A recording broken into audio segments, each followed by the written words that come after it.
compartir una pantalla y vamos a trabajar este tema. Bueno, recuerden, por favor, grosso modo voy a hacer una recapitulación. Recuerden que estamos trabajando profetismo del siglo VIII. Esa es la materia que estamos trabajando, ¿correcto? Y en esa materia, entonces tenemos que hemos estudiado los contextos, contexto histórico, político, social, religioso, ¿correcto? Y luego de eso estudiamos cada profeta por separado. Empezamos con Amós, vimos algunas temáticas muy interesantes con Amós, luego empezamos con Oseas, vimos algunas temáticas, digamos como de lo más sobresaliente del libro. Infortunadamente no se agota, o afortunadamente no se agota, son temas muy densos, pero sí estamos viendo un poco más detenidamente cada profeta. Reitero, sin agotar el tema, nunca se agota, lo que se agota es el tiempo. Y ahora ingresamos a ver el profeta Isaías. Recuerde que los profetas del siglo VIII son los miao. Miao es una mnemotecnia para que podamos identificar cuáles son esos profetas: Miqueas, Isaías, Amós y Oseas. Reitero, hemos trabajado Amós y Oseas y ahora vamos por Isaías. Y de Isaías quiero comentarles que nosotros por lo general hablamos de el proto Isaías, el deutero Isaías y el trito Isaías. Siempre me han escuchado hablar de eso, ¿correcto? Pero nunca nos hemos detenido a estudiar el por qué se habla del proto, deutero y trito. En el hebreo, el nombre de Isaías es como está escrito ahí, los que están estudiando hebreo: Yeshayahu. Yeshayahu es un nombre teóforo o teofórico. Recordemos que esos nombres son los que están compuestos con una partícula del nombre de Dios. Y en griego sí se pronuncia prácticamente igual que en el español, Isaías. Y aquí entonces quiero hacer un abordamiento a lo que les estaba comentando. Recuerden que hablamos siempre de, por un lado está la escuela, digamos, conservadora, que propone que el libro de Isaías, absolutamente los 66 capítulos, fueron escritos por un profeta que vivió allá en el siglo VIII antes de Cristo, específicamente en el 760, 740 más o menos, y que ese profeta es utilizado por Dios y que el Señor le muestra en visión y en revelación lo que va a pasar incluso 800 años antes, 800 años después de que él viva, ¿correcto? Esa es una propuesta, y que ese profeta, que es un profeta cortesano, es un príncipe, entonces que Dios le muestra todo eso que va a tener lugar, reitero, 800 años después, y que escribe como conclusión de todo eso los 66 libros que nosotros, los 66 capítulos, perdón, que nosotros tenemos en el libro de Isaías. Esa es la propuesta que se maneja desde una corriente teológica conservadora. Pero hay otra propuesta, y es que no, realmente el texto de Isaías se subdivide en tres grandes secciones: el proto Isaías, que estaría del capítulo 1 al 39, el deutero Isaías, que estaría del capítulo 40 al 55, y el trito Isaías, que estaría del capítulo 56 al 66, ¿correcto? Cada uno de esos tres segmentos del profeta fueron escritos en momentos diferentes y en lugares diferentes y para destinatarios diferentes. Por ejemplo, el proto Isaías, es decir, del 1 al 39, estaría siendo escrito precisamente en Judá, en el ámbito geográfico e histórico de la Judá del siglo VIII.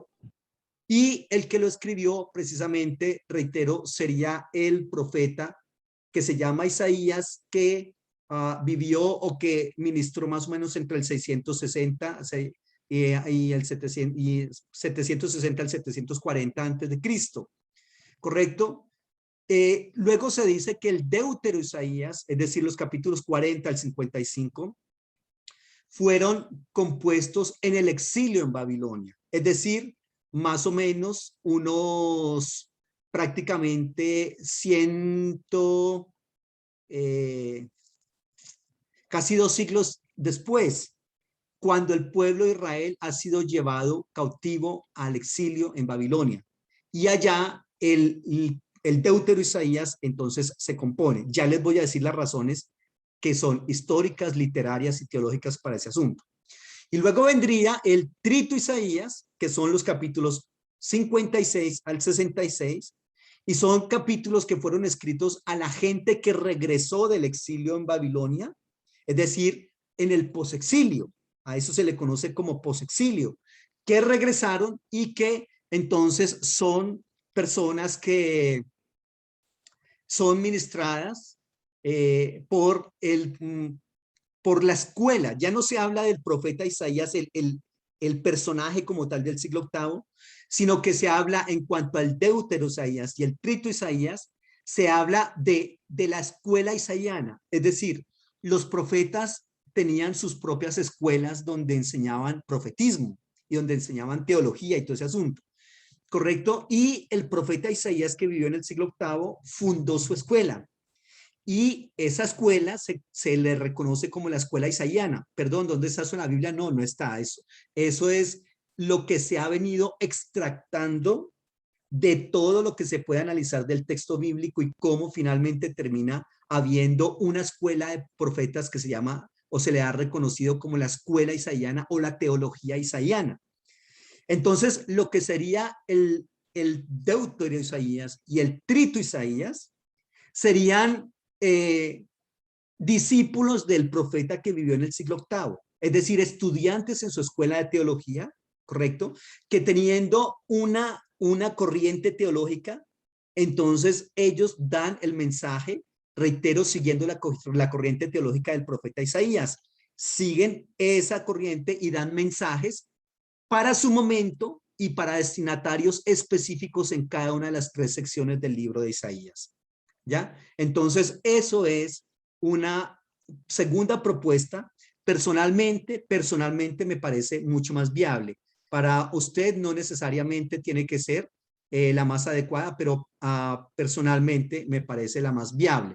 De todas maneras, los más grandes eruditos siempre trabajan con esta postura.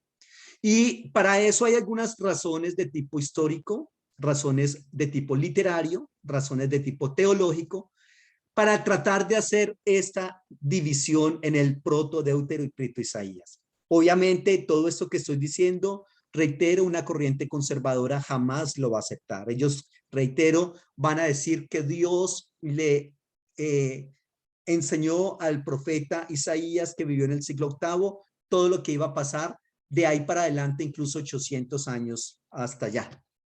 Claro, nosotros no desconocemos que Dios puede hacerlo, obviamente lo hace, pero la verdad es que si se habla desde esa perspectiva, se está desconociendo todo un cúmulo de experiencias, de conocimientos, de datos que están ahí y que se pueden ver, reitero, a través de las razones históricas, literarias y teológicas y que realmente ameritan que se haga esa división en el libro. Algunos han dicho, a ver, pero miremos entonces el texto hebreo y miremos a ver si realmente en el capítulo 40, donde empieza el Deutero Isaías, hay algo en el hebreo que diga, sí, aquí en la segunda sección de Isaías. Pues realmente no y sí. No en el sentido de que no hay una nota que diga el copista, ojo, aquí termina el proto Isaías y aquí empieza el Deutero Isaías. No, no hay una nota con esas características. Lo que sí hay, reitero, hay unos argumentos bastante interesantes desde el ámbito histórico, literario y teológico para analizar esas 3 secciones. Hablemos de las razones históricas. Por ejemplo, en el capítulo 1 al 39, esto es muy clave, se habla tanto de personajes como de eventos que están teniendo lugar en el siglo VIII. Pero a partir del capítulo 40 ya no se encuentran referencias ni a esos personajes ni a esos sucesos del siglo VIII, sino del siglo VI antes de Cristo. Es decir, después del 606 y hasta el 538. Ahí, en el Deutero Isaías, se encuentran solamente referencias de sucesos y personas que viven en el siglo VI, en el exilio en Babilonia. Entonces, esto es muy importante. Cuando nosotros empezamos a analizar reitero, el proto-Isaías entonces habla de Usías, habla de Acaz, habla de Ezequías, habla de lo que está pasando en el ámbito teológico, en el ámbito ético, religioso, legal del siglo octavo. Y cuando uno compara ese discurso del proto-Isaías, es decir, del 1 al 39, con Amós, con Oseas, con Miqueas, es exactamente lo mismo, es decir, los mismos eventos que se están presentando en el siglo octavo. Por ejemplo, en el capítulo 44, que ya pertenecería o correspondería al Deutero Isaías, se habla de Ciro. Vamos leyendo algunos textos de la Biblia. Leamos, por favor, Isaías capítulo 44.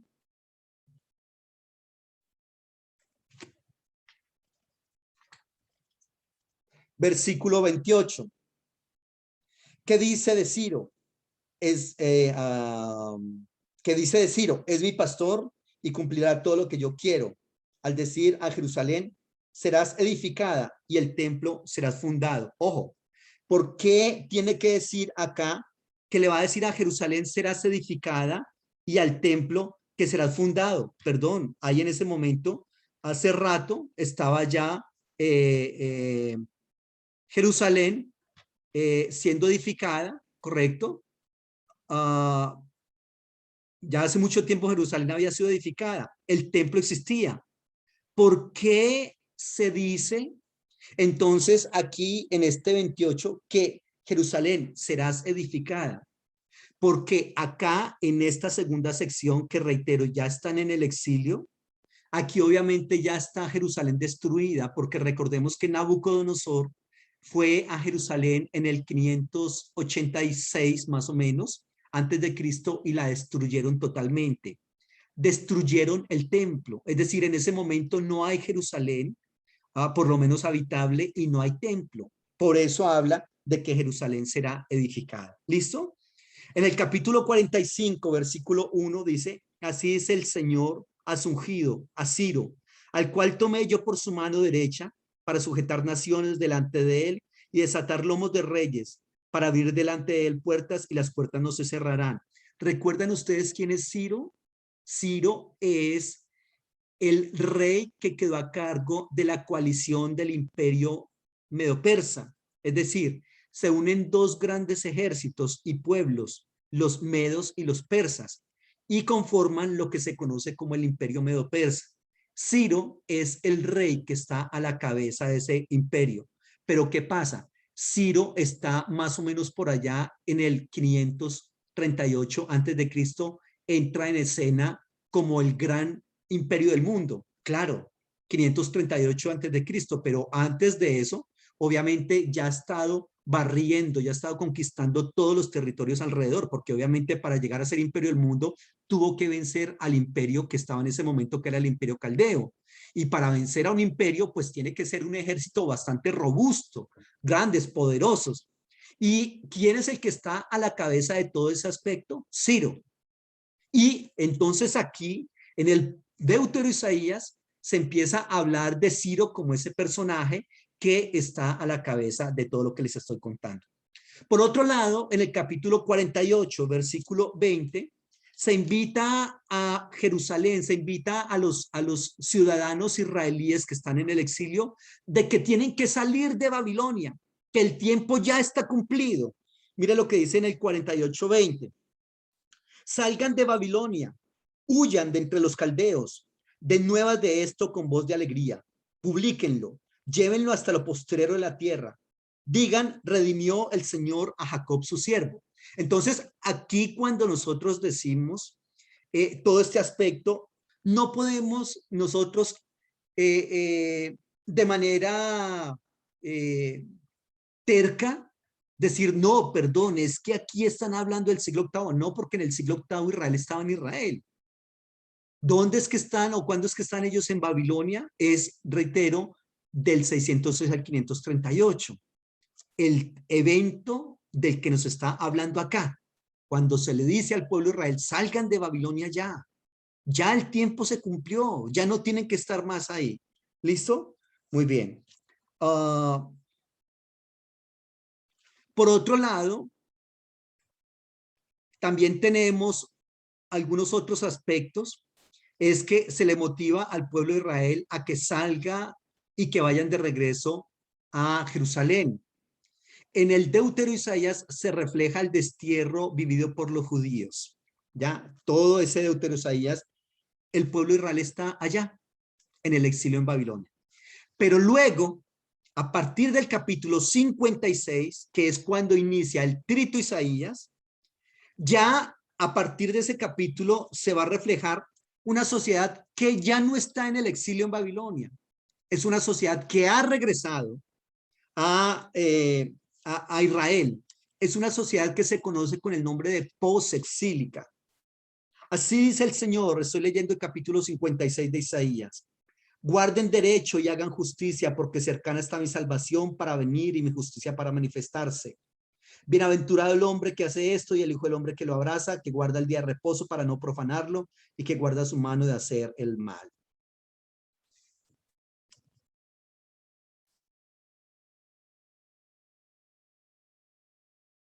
Versículo 6.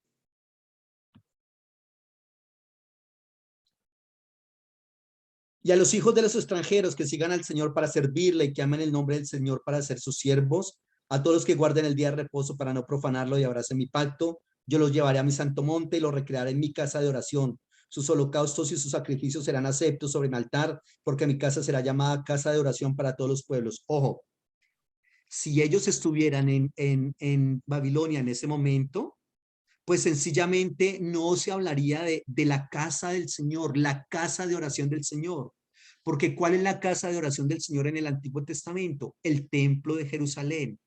Y a ese es que se está refiriendo. Un templo que va a ser reedificado para que el Señor coloque ahí su gloria. ¿Listo? Mire lo que dice en el versículo 8. Dice el Señor, el que reúne a los dispersos de Israel. Aún juntaré sobre él a sus congregados. Todas las bestias del campo, todas las fieras del bosque, vengan a devorar. Sus atalayas son ciegos, todos ellos ignorantes, todos ellos perros mudos. No pueden ladrar, son olientos, echados, aman el dormir.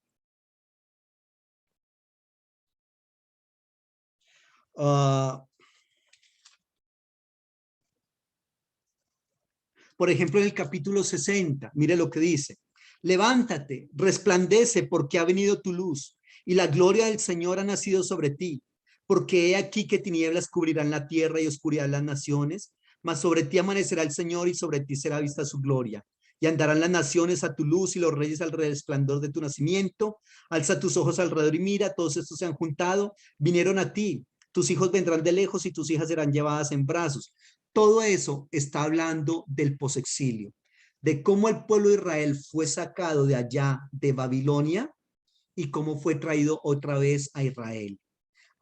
¿Por qué fueron sacados de allá? Porque, como le comento, el imperio que estaba gobernando era el imperio babilónico. En la Biblia también se llama el imperio caldeo, ¿correcto? O neo-babilónico también se le conoce con ese nombre. Y el Señor saca a este pueblo de allí, ¿correcto? ¿Cómo lo hizo? Sencillamente cuando Ciro viene y destruye el imperio babilónico, entonces, reitero, se empieza a erigir como amo del mundo el imperio medo-persa.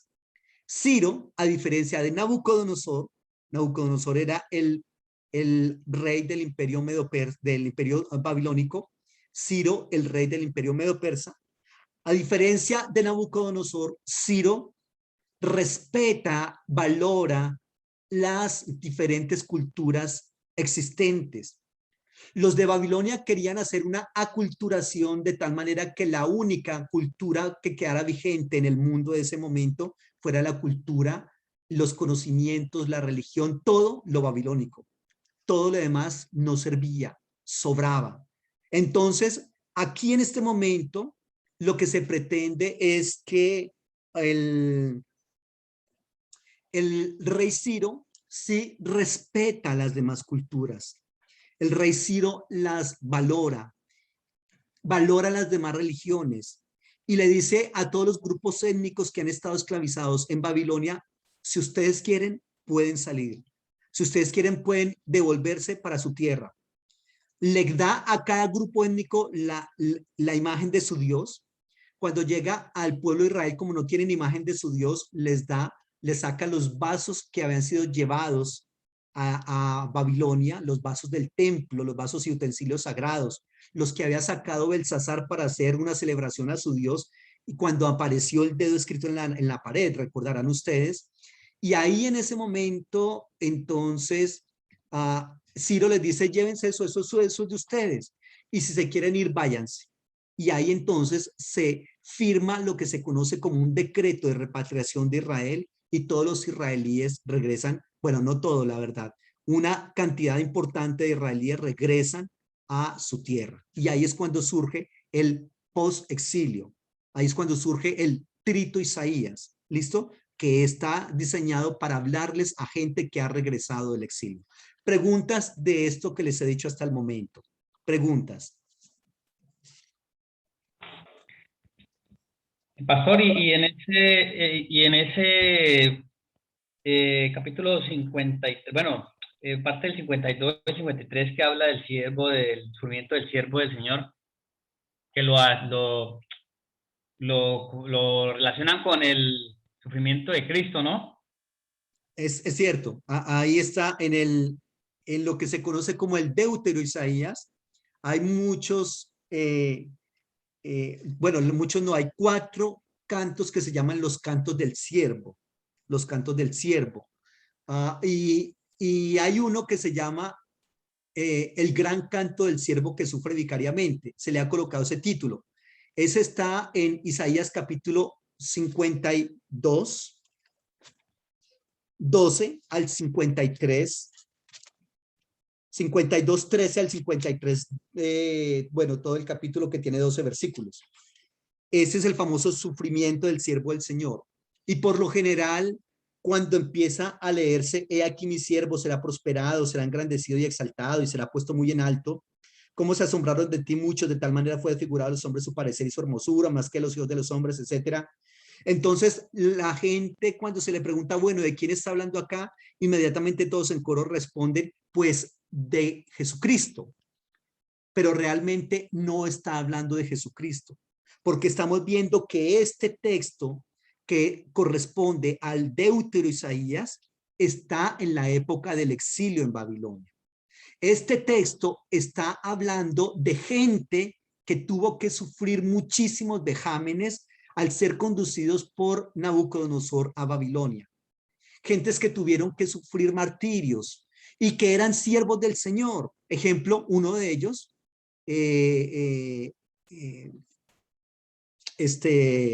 Daniel y sus amigos, que ellos sufrieron esto. Jeremías, que es obligado a ir a otro lugar contra su voluntad y allá muere. Entonces, esos textos se deben aplicar primero en su momento histórico a personajes históricos que vivieron en esa época. Claro, aquí hay otro recurso literario que ya lo hemos venido trabajando y es lo que se conoce como sensus plenior. ¿Se acuerdan el sensus plenior? Sensus plenior es que las profecías del Antiguo Testamento tienen un segundo, tercer, cuarto, quinto cumplimiento.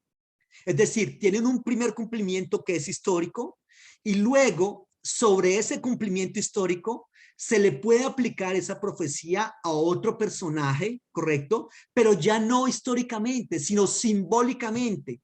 Históricamente, ¿y por qué les estoy diciendo que ya no históricamente? Porque el momento histórico es el primero que está acá. Ya nosotros podríamos decir, mirando retrospectivamente, no, lo que pasó con Jesucristo también es histórico. Claro, para nosotros sí, pero estoy hablando desde el momento en que se tiene el texto de acá para allá y se ve en el futuro. El primer evento es el evento histórico. Ya las otras son aplicaciones espirituales de ese evento. Eso se llama sensus plenior. Y eso se hace a través de un ejercicio hermenéutico que se llama, o literario que se llama Haggadah y Halakha. La Haggadah es una reinterpretación de un texto narrativo del Antiguo Testamento en el Nuevo Testamento. Y la Halakha es una reinterpretación de un texto legal del Antiguo Testamento en el Nuevo Testamento. Entonces, por ejemplo, cuando la Biblia dice en el libro de Hechos que cuando el etíope venía adorando de Jerusalén y entonces se le acercó allá Felipe, creo que fue, ¿cierto? Y le dice, pero ¿entiendes lo que lees? Y le dice, pero ¿cómo voy a entender si nadie me explica? Estaba leyendo justo este texto que estamos leyendo ahora, el canto del siervo que sufre vicariamente. Y a partir de eso, entonces le dice una cantidad de cosas bastante interesantes. Le dice que prácticamente este texto estaba hablando de Cristo, que claro, en la época de Felipe y el etíope, ya hace unos añitos atrás había tenido lugar el sacrificio vicario de Cristo también. Y por lo tanto ellos también pueden hablar en ese momento, Felipe y el etíope, que están hablando de un evento histórico para ellos, también para nosotros, mas no para los que escriben este libro en el siglo, ya en el exilio en Babilonia, entre el siglo más o menos sexto antes de Cristo. No sé si me estoy haciendo entender con todo esto que les dije. Roland O está sea, levantando la mano. sí, pastor, en pocas palabras, el autor de este texto no tenía ni la más remota idea de que esto se le fuese a aplicar en un futuro a Cristo. Excelente, excelente pregunta. Muy bien. Claro que no.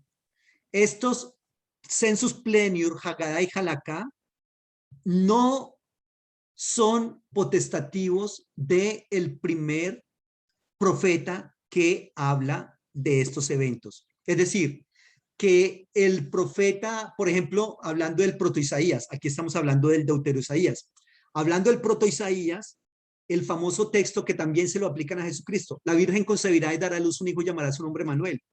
Pensar que cuando el personaje histórico que se llama Isaías da esa profecía, estaba hablando, estaba teniendo en mente exactamente a Jesucristo que iban a ser de una virgen y todo ese asunto. No, no. Isaías está dando una profecía para su momento histórico, que es un evento que tiene lugar en la vida del rey Acaz y su hijo Ezequías, que es el niño que va a nacer de esa mujer. Pero ya después ese mismo evento se aplica a la persona de Jesucristo. Isaías tenía en su mente, pero perdón, claro que lo tenía en su mente, que estaba hablando de Jesucristo. ¿Acaso no era profeta? No, es que recordemos que el concepto de profecía en el Antiguo Testamento no tiene un énfasis de el conocimiento de los eventos futuros. No, ese no es el énfasis de la profecía veterotestamentaria. Entonces nosotros tenemos que tener muy en cuenta esos aspectos. ¿Listo? Preguntas. No, obviamente no está hablando de Jesucristo ahí en el momento histórico, y tampoco el profeta sabe que esa profecía puede tener un cumplimiento por allá 800 años después. Y tampoco va a poder estar hablando de un personaje, estoy hablando del texto del capítulo 7 de Isaías, la Virgen concebirá y dará a luz un hijo. Tampoco puede estar hablando de un personaje que va a vivir en el siglo 800 años después, en la época de Cristo, si ellos necesitan una situación, una solución, porque están siendo sitiados en este momento por el imperio asirio y necesitan una solución. Necesitan ver que Dios está con ellos, y la palabra del profeta tiene que ser una palabra para su momento. De nada serviría, perdón, que el profeta Isaías, mijo, yo soy profeta del Señor y le vengo a dar una palabra que se va a cumplir en 800 años, ¿o yo? Pues qué motivación y qué alegría. Gracias, muy amable. No, es una palabra para su momento, antes de que el niño sepa distinguir entre lo bueno y lo malo, dice él. ¿Ya? Muy bien. Roland. ¿Qué le iba a decir yo, pastor? Entonces se puede decir que todos esos textos que se aplicaron en el Nuevo Testamento a la vida de Jesús, o el sufrimiento y el nacimiento de él, fue una mera coincidencia. Mm, mm, yo creo que trabajar ese concepto desde la perspectiva de la coincidencia no es correcto tampoco, porque lo que sí tenemos que ver nosotros es que aquí ya me tocaría conectar el tablero que no lo conecté. Lo que sí tenemos que tener en cuenta nosotros es que aquí juega un papel muy importante. Recuerdan que yo les he dicho que la Biblia es una obra teándrica, ¿se acuerdan? Cuando hablo de teándrica es que es una obra en equipo entre Dios y el ser humano. Es una obra divina y humana. Eso se llama teándrico. Desde la mentalidad y desde el autor humano, de ninguna manera está hablando, aplicando eso a la persona de Jesucristo. Pero cuidado, ahí entra a jugar la inspiración divina. En la inspiración divina, en la mentalidad divina que está detrás del texto bíblico, él sí sabe eso. Él sí sabe eso. Entonces, no es una coincidencia, sino que sencillamente es un cumplimiento que en el momento en el que se desarrolla el kairos divino, ahí en ese momento viene un segundo o tercer cumplimiento de esa palabra que el profeta dio humanamente para un solo evento histórico. Pero resulta que aquí hay otro evento histórico y allá hay otro evento histórico, y entonces en esos otros eventos históricos sí llega la mentalidad divina, la autoría divina del texto bíblico que dijo, esto me sirve para este momento, para acá y para acá. ¿Ya? Entonces realmente no es una coincidencia. Claro, todo esto, obviamente, todo esto que les estoy diciendo, si vamos a ser honestos intelectualmente, que la idea es que lo seamos, vamos a tener que decir que hay muchos autores que, reitero, sobre todo los autores de corrientes teológicas conservadoras van a decir, eso no es así. Van a decir al census plenior, no, eso no existe. Van a decir al proto-deutero y trita-Isaías, no, eso es falso. El problema es que, reitero, esa otra manera de ver la composición del texto bíblico es muy idealista,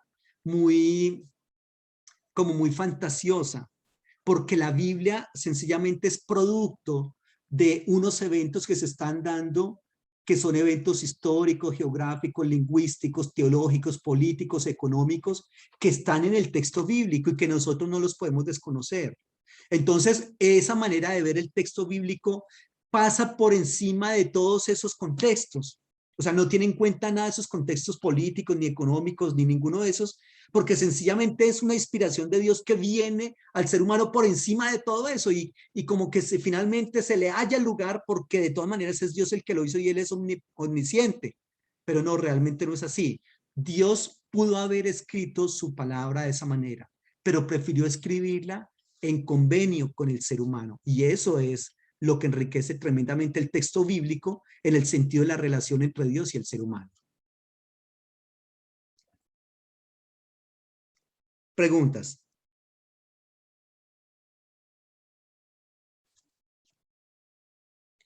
Muy bien, entonces en el capítulo 56 en adelante, como les venía diciendo, también se habla de la reconstrucción de la capital. Esa capital está destruida. Dios le dice al pueblo de Israel que Él va a ayudarles para reconstruir todo. ¿Listo? Reitero del capítulo 56 y al 66. Por ejemplo, mire lo que dice en el 61.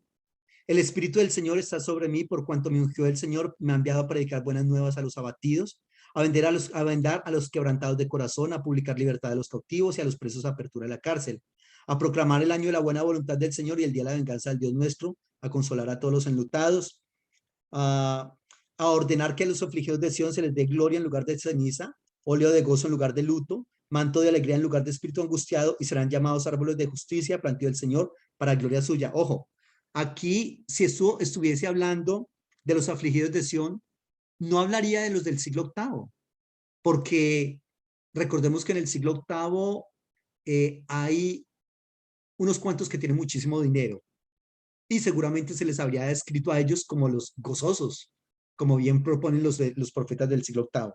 Mira lo que es el versículo 4. Reedificarán las ruinas antiguas y levantarán los asolamientos primeros y restaurarán las ciudades arruinadas, los escombros de muchas generaciones. Extranjeros apacentarán vuestras ovejas y los extraños serán vuestros labradores y vuestros viñadores, etcétera, etcétera. Preguntas. Estamos hablando de las razones históricas de por qué se divide en proto, deutero y trito Isaías. Y otro aspecto más es, por ejemplo, que en los primeros capítulos se menciona a Jerusalén y algunos eventos que tienen lugar en ella, por ejemplo, como la famosa guerra siro-efraimita del capítulo 7, que eso fue una guerra que se dio allá porque el reino del norte vino a pelear con el reino del sur porque ellos estaban haciendo un convenio entre Israel, que es el reino del norte, Siria, de ir a atacar a Asiria. Y ellos dijeron, pero todavía somos muy poquitos, consigamos más gente. Y vinieron y le dijeron al rey del reino del sur, venga a pelear con nosotros contra el rey de Asiria. Él no quiso ir y entonces estos iban a ir a pelear contra el reino del sur, es decir, el reino del norte Israel contra el reino del sur a Jerusalén, Judá, ¿correcto? Y ahí en ese momento se forma lo que se conoce como la guerra siro-efraimita. ¿Listo? Porque es una coalición entre Siria y el reino del norte, que también se le conoce con el nombre de Efraín. Entonces, por eso, efraimita. ¿Listo? Muy bien. A partir del capítulo 40, el exilio ya es un hecho que se vive e incluso a partir de ese capítulo se anuncia el final. Mire lo que dice en el capítulo 40. Consuélense, consuélense, pueblo mío, dice vuestro Dios. Hable al corazón de Jerusalén y díganle a voces que su tiempo es ya cumplido, que su pecado es perdonado, que doble ha recibido la mano del Señor por todos sus pecados. ¿Listo? Entonces, fíjese, ya se le dice a la comunidad que está en el exilio, ojo, recuerde que estoy trabajando con todo el texto de Isaías, los 66 capítulos de atrás hacia adelante, mostrándole algunos argumentos de por qué la división en deutero, trito y proto, deutero y trito Isaías, ¿correcto? Y le estoy hablando de las razones históricas de eso. Aquí, uno de esas razones es que en el capítulo 40, es decir, en el deutero Isaías, se habla del exilio como un hecho que ya es presente y que ya se ha terminado. El tiempo ya está cumplido. ¿Recuerdan ustedes que esa misma oración también la hace Daniel cuando se pone a investigar y dice que encuentra que el exilio debía durar 70 años? Y ya se han pasado los 70 años. Aproximadamente, el exilio realmente duró más o menos 67 años. Estoy diciendo desde el 606 hasta el 538. Y es Daniel el que precisamente ora y le dice, Señor, el tiempo ya ha llegado, reconocemos nuestro pecado, hemos hecho mal, etcétera, etcétera, pero por favor perdónanos, llévanos a nuestra tierra, en fin. Daniel, aunque fue uno de los principales gestores del regreso de Israel a su tierra, él no regresó de allá, él se quedó en ese lugar. ¿Listo? Muy bien. El templo en el Deutero Isaías, el templo en la ciudad, han sido destruidos, pero se anuncia la reconstrucción. ¿Ya? Ahí está. Y a los desterrados en el Deutero Isaías están muy faltos de fe y están tremendamente desanimados. Mire lo que es el 40:27. ¿Por qué dices, oh Jacob, y hablas tú, Israel, mi camino está escondido en el Señor y de mi Dios pasó mi juicio? ¿No has sabido, no has oído que el Dios eterno es el Señor, el cual creó los confines de la tierra? No desfallece ni se fatiga con cansancio, y su entendimiento no hay quien lo alcance. Entonces, obviamente, este texto está dado para una comunidad que está en el exilio, que han sido llevados lejos de su tierra, que no tienen chance de muchísimas cosas que tenían allá. Y mire lo que dice en el 41:10. No temas porque yo estoy contigo, no desmayes porque yo soy tu Dios que te esfuerzo. Siempre te ayudaré y siempre te sustentaré con la diestra de mi justicia. Es una palabra que está direccionada a personas que han caído en el exilio. ¿Listo? En el 49:14 dice, pero Sión dijo, me dejó el Señor se olvidó de mí. ¿Se olvidará la mujer de lo que dio a luz para dejar de compadecerse el hijo de su vientre? Aunque olvide ella, yo nunca me olvidaré de ti. Ahí está. Mira lo que dice un poco más adelante este capítulo 49. Alza tus ojos alrededor y mira, todos estos se han reunido, han venido a ti. Vivo yo, dice el Señor, que de todos como de vestidura de honra serás vestida y de ellos serás ceñida como novia. Porque tu tierra, devastada, arruinada, desierta, ahora será estrecha por la multitud de los moradores y tus destruidores serán apartados lejos.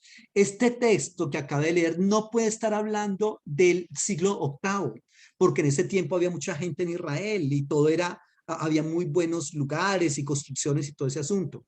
Tampoco puede ser un texto que hable, digamos, de la época del Reino Unido. No, este texto está hablando, por lo que dice, del momento en el que el pueblo de Israel está en el exilio en Babilonia. Preguntas.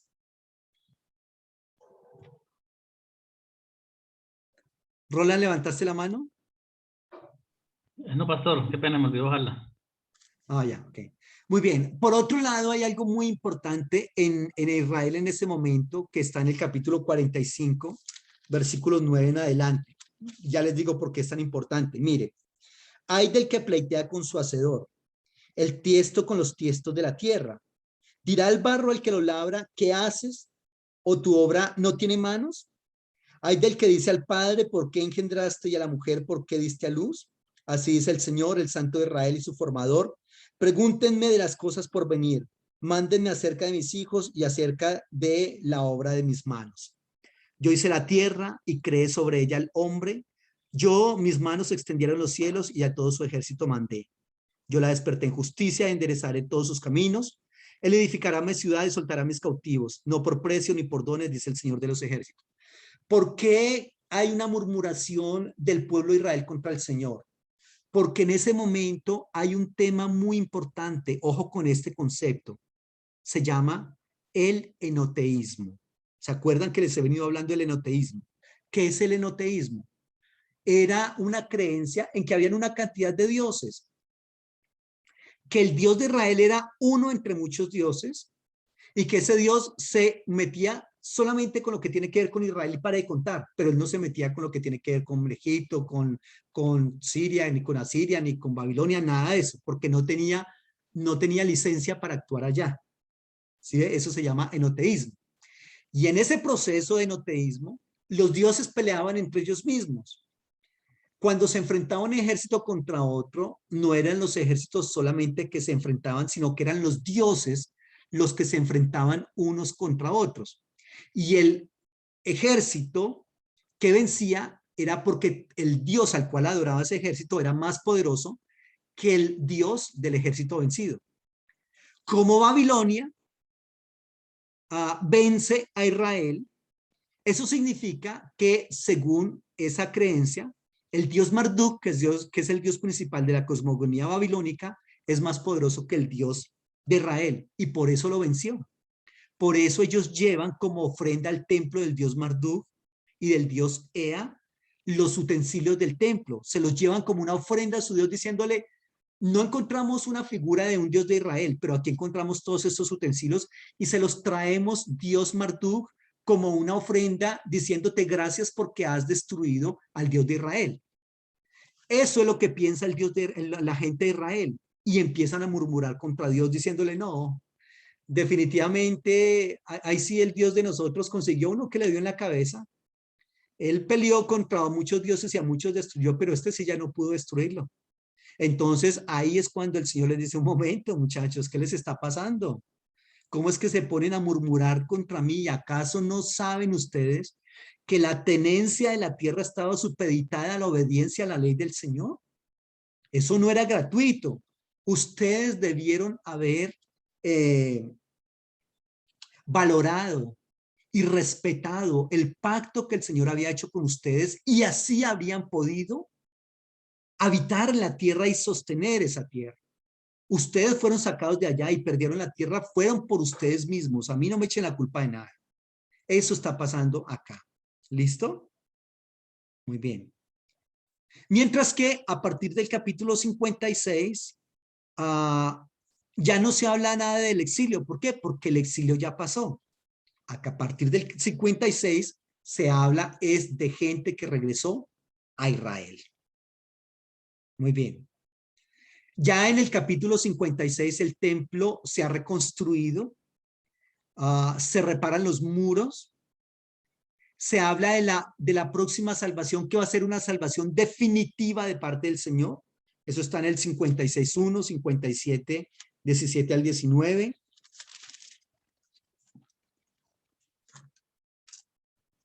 Así dijo el Señor, guarden derecho y hagan justicia, porque cercana está mi salvación para venir y mi justicia para manifestarse.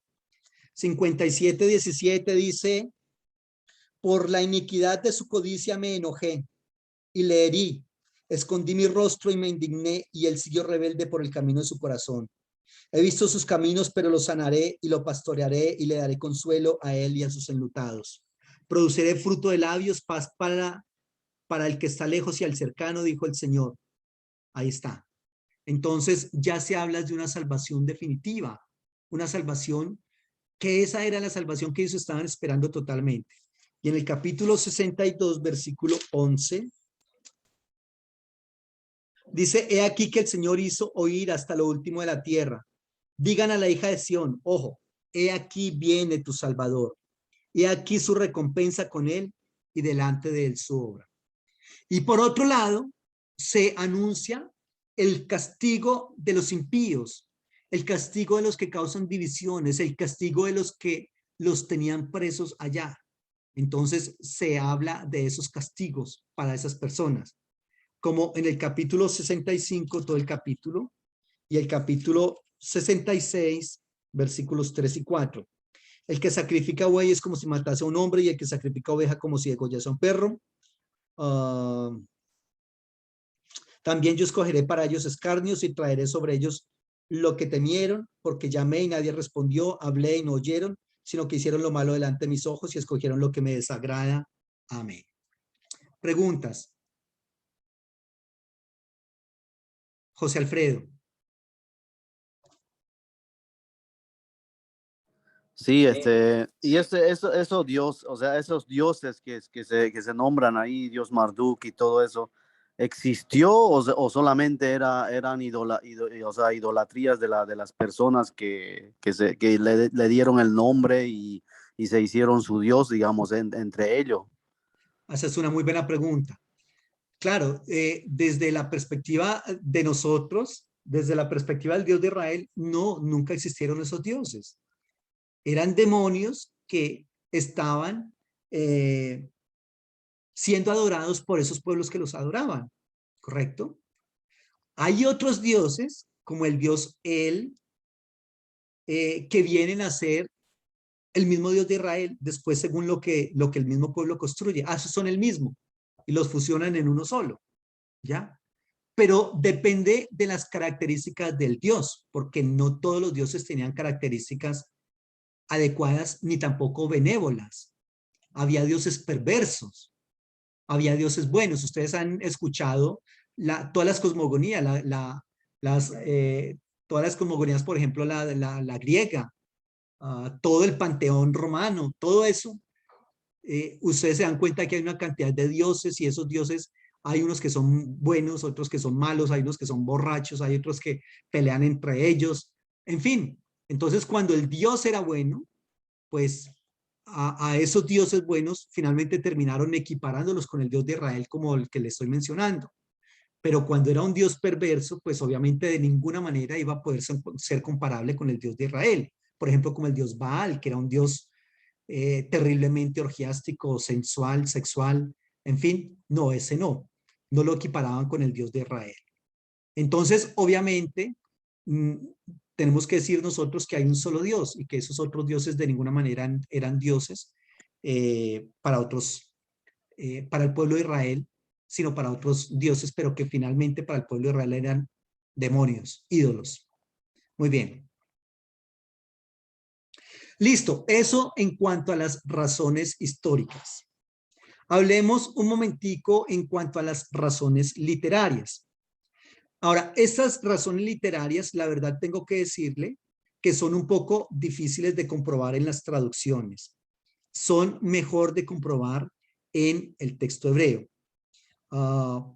Isaías, por ejemplo, tiene un estilo más solemne, más mesurado, más conciso. Por ejemplo, al Isaías, cuando les hablo acá del Isaías, es el proto Isaías, ¿no? A este Isaías le gustan las imágenes muy grandiosas. En cuanto a la literatura, el proto Isaías, este es un derroche de poesía, es un derroche de sabiduría, es un derroche de elocuencia. Recordemos que el profeta Isaías del siglo octavo era un cortesano, era un príncipe y era una persona muy educada, ¿correcto? Entonces tengamos en cuenta eso.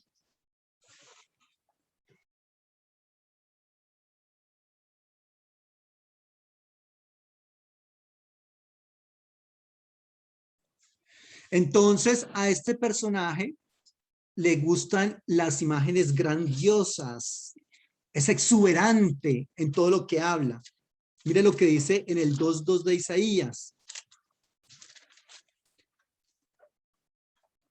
Acontecerá en lo postrero de los tiempos que será confirmado el monte de la casa del Señor como cabeza de los montes y será exaltado sobre los collados y correrán a él todas las naciones y vendrán muchos pueblos y dirán, venid, subamos al monte del Señor, a la casa del Dios de Jacob. O sea, uno diría, ¿para qué la necesidad de hablar con esos calificativos tan interesantes? O sea, no solamente habla de un monte, sino que tiene que ser el monte que es la casa del Señor y que es la cabeza de los montes. No es cualquier monte, es el monte más importante, el principal de todos. Esa es una característica del proto Isaías, todas esas imágenes tan grandiosas.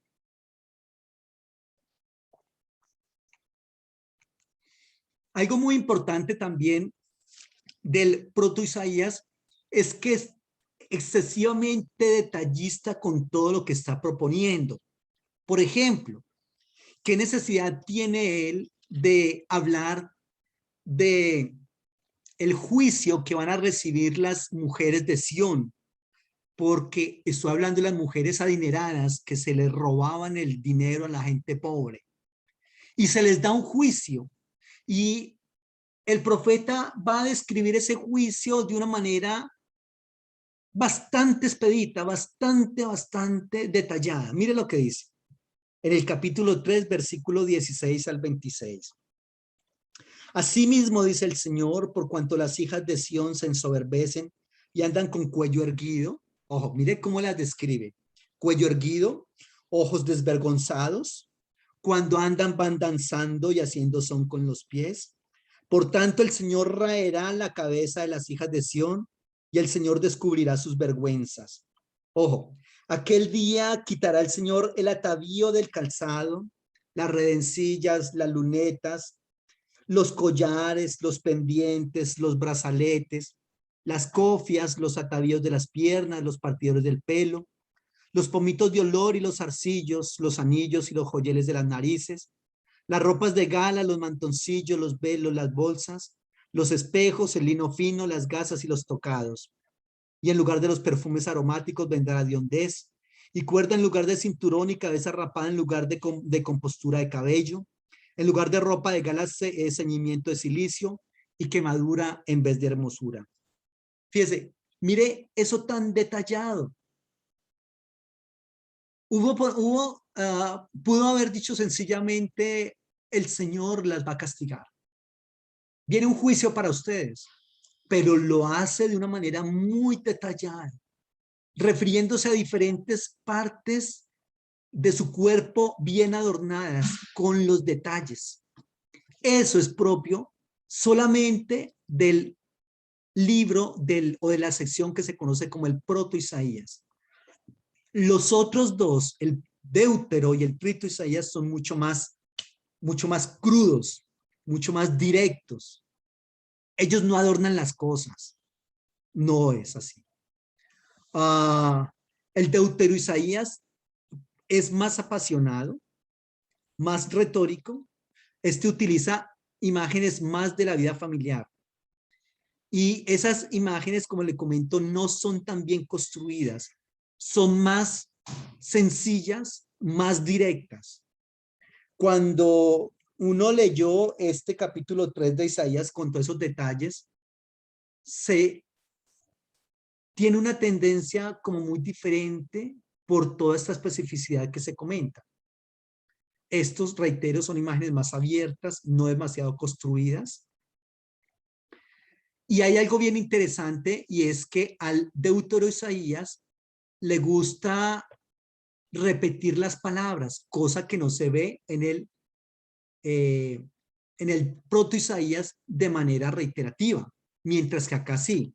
Mire lo que dice, por ejemplo, en el 41. Consolaos, consolaos, pueblo mío, dice vuestro Dios. Perdón, uno diría, ¿y para qué está repitiendo? A veces cuando uno está hablando, que me pasa a veces, uno utiliza ciertas muletillas y repite las cosas. Pero en la Biblia esto se llama una figura literaria que se conoce con el nombre de pleonasmo. Pleonasmo, cuando ustedes vieron hermenéutica seguramente la vieron.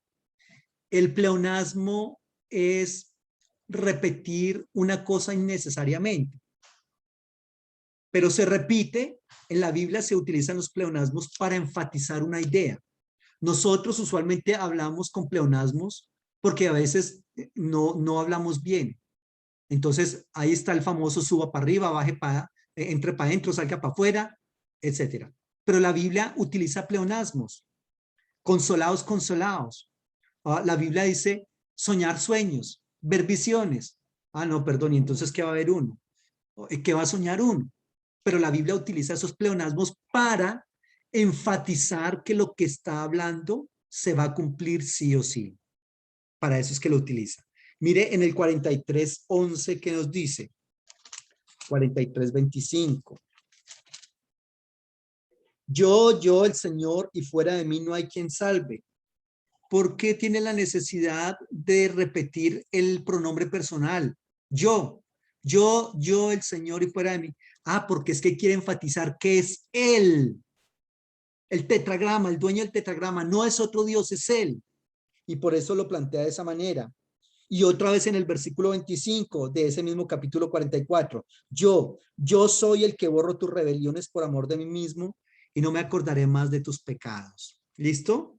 Y mire también, por ejemplo, lo que está en el 48:11.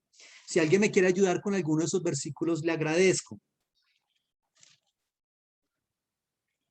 48:11 dice, por mí, por amor de mí mismo lo haré, para que no sea amancillado mi nombre y mi honra no daré a otro. Por mí, por amor de mí mismo. Eso es una repetición que aparentemente sería innecesaria. Pero así es que construye el Deutero Isaías. Mire, a diferencia del anterior. ¿Sí ve? Mire lo que dice el versículo 15, 48:15. Yo hablé y le llamé y le traje, por tanto será prosperado su camino. Ese yo, ¿por qué otra vez vuelve y lo menciona, no? Lo repite. En el 51:9, despiértate, despiértate, vístete de poder, oh brazo del Señor. Despiértate como en el tiempo antiguo, en los siglos pasados. Ahí está otra vez la famosa frase, despiértate, despiértate. Perdón, sí, ya me dijo, ya porque me tiene que repetir. Es que quiero que quede como evidenciado ese asunto.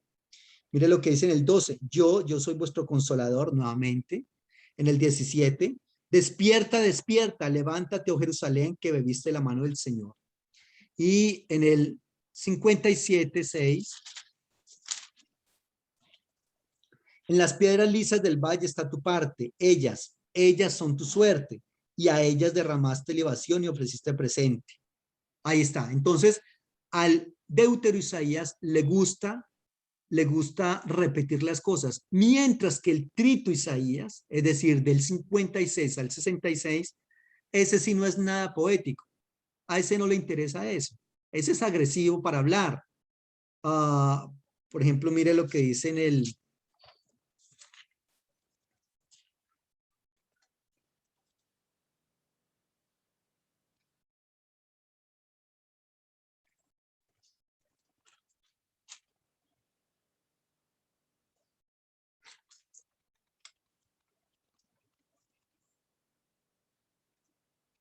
Mire lo que dice, por ejemplo, en el 63. ¿Quién es este que viene de Edom, de Bosra, con vestidos rojos? Este hermoso en su vestido que marcha en la grandeza de su poder. Yo, el que hablo en justicia grande para salvar. ¿Por qué es rojo tu vestido y tus ropas como el que ha pisado el lagar? He pisado yo solo el lagar, y de los pueblos nadie había conmigo. Los pisé con mi ira y los hollé con mi furor, y su sangre salpicó mis vestidos y manché todas mis ropas, porque el día de la venganza está en mi corazón y el año de mis redimidos ha llegado. Miré y no había quien ayudara, y me maravillé que no hubiera quien sustentase, y me salvó mi brazo y me sostuvo mi ira. Y con mi ira hollé los pueblos y los embriagué con mi furor y derramé en tierra su sangre. Bueno, acá dese cuenta la manera en que describe este juicio. O sea, es agresivo, es sanguinario, comparado, por ejemplo, con el juicio que está diciendo en Isaías capítulo 3, cuando menciona todos esos detallitos de las mujeres, ¿no? Entonces, fíjese que esas diferenciaciones son los que hacen que se divida en el proto, deutero y trito Isaías. ¿Listo? Y también hay unas razones que son razones teológicas. Por ejemplo, en el proto Isaías, es decir, del 1 al 39, Isaías tiene una visión de la dinastía davídica. A Isaías le interesa muchísimo la dinastía davídica. Habla del Mesías, el nuevo David, en el texto del capítulo 7 en adelante. De hecho, esos capítulos en el libro de Isaías se conocen como el libro del Emanuel, del capítulo 7 al capítulo 12, si no estoy equivocado. Y el reino de ese Mesías es un reino glorioso y movido por la fuerza del Señor. Y el pueblo debe ser castigado por la arrogancia, por el orgullo. Estoy hablando de las razones teológicas. También en el proto Isaías se va a exaltar la santidad del Señor, la trascendencia de él. ¿Se acuerdan lo que dice en el capítulo 6? En el año en que murió el rey Usías, vi yo al Señor en un trono alto y sublime, y sus faldas llenaban el templo. Por encima de él había serafines con 6 alas, con 2 cubiertas, etcétera, etcétera. Y dice que ay de mí, que soy un hombre de labios inmundos y que habito en un pueblo de labios inmundos, y sin embargo han visto mis ojos al Rey de la Gloria, etcétera, etcétera, etcétera. Mientras que en el deutero Isaías se va a exaltar, ¿qué? Algo muy importante. El poder creador del Señor. ¿Por qué? ¿Por qué necesita enfatizarse el poder creador del Señor? Porque por una parte Israel está destruido y por otra parte, por el enoteísmo, creen entonces que el Dios Marduk venció al Dios de Israel. Entonces se tiene que mostrar a un Dios poderoso, a un Dios que con su poder tiene la capacidad de redimir a su pueblo. ¿Listo? Redimir a su pueblo.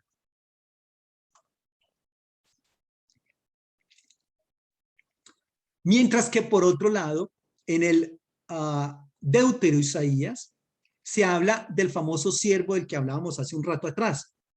El siervo que salvará a su pueblo, pero es un siervo que tiene más rasgos de profeta que de rey.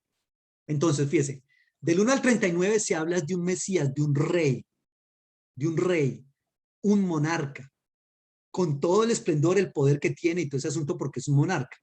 Pero en el deutero Isaías ya no se habla de aquel que va a salvar al pueblo, va a ser un monarca. No, la monarquía ya no se volvió a dar en Israel toda esa época. Sabemos nosotros por la teología cristiana que se habla del Mesías como el rey de los judíos, ¿cierto? Obviamente los judíos no lo aceptan. Pero de ahí en adelante, del capítulo del episodio de Jesucristo hacia atrás, hasta el siglo VIII, no, perdón, hasta el siglo VI, cuando es destruido Israel, no hay un rey. Es decir, en Israel no hubo un rey desde el 586 hasta el año 0 después de Cristo. No hubo rey. 600 años casi en ese proceso. Entonces ya ahí no se habla de que el que va a salvar a Israel es un rey, sino que es un siervo que es un profeta y que ha llevado las consecuencias. Un rey no lleva esas consecuencias porque es poderoso, porque tiene un ejército, pero este profeta, este siervo, no tiene esas cualidades y por lo tanto es alguien que sufre. ¿Listo? Ya también hay una polémica más clara contra los ídolos en el Deutero Isaías, porque Babilonia tiene 114 dioses. Le hablo yo del dios Marduk y le hablo del dios El, porque son los dioses principales. Más importante el dios Ea. Más importante el dios Ea que el dios Marduk. Pero el dios Marduk era el que se le adoraba más. En el Trito Isaías, por lo tanto, ya hay una visión mucho más escatológica. Es decir, de eventos que están teniendo lugar o que van a tener lugar ya en un futuro. Claro, a partir de ahí ya la caducidad de Israel se dio en el 586, como le estoy diciendo. ¿Ya? La caducidad de Israel en el exilio se dio en el 538. Pero aquí la caducidad de lo que se conoce como el posexilio, en ese momento sí no se conocía todavía. Se veía, mire cuántos años adelante. Entonces, por eso se habla más desde una perspectiva escatológica. Y también se habla de un interés por el culto, que ese interés por el culto no se ve en el exilio en Babilonia. ¿Y por qué no se ve allá? Porque obviamente allá ya no hay templo para adorar. Entonces ellos pueden adorar, pero no les interesa mucho. ¿Ya? Mientras que en el posexilio, como se va a reconstruir el templo, entonces tiene que haber un interés en el culto. ¿Listo? Y también en el Trito Isaías se presenta a Dios como el Señor de la historia. Él es el que está gobernando. Ah, es que ustedes pensaban que era el imperio neobabilónico y que yo no podía hacer nada contra ese imperio, pues se equivocaron. Ese imperio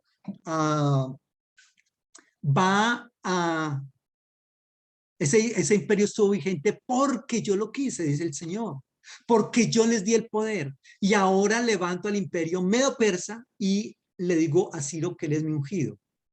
¿Ya? Entonces eso está mostrando de que Dios se está moviendo en todas las demás culturas. Preguntas.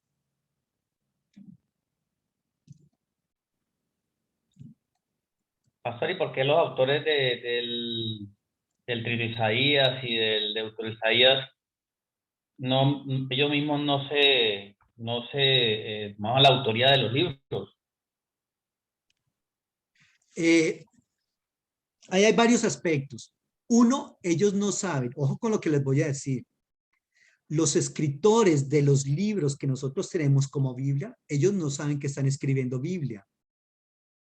Ellos son personas que por lo general son educados porque no cualquiera sabía escribir allá. Ojo, ni siquiera aquí en un país como Colombia, uno fácilmente escucha que el bisabuelo de uno no sabía escribir. O que el abuelo escasamente sabía escribir y todo ese asunto, pero que no había hecho casi ni escuela ni nada de ese asunto. Y estamos hablando de, mire, solamente el siglo pasado. Ahora, mucho tiempo allá en el siglo VIII antes de Cristo, no había gente que supiera escribir. Curiosamente, aquí en el siglo VIII se está haciendo una división del movimiento profético.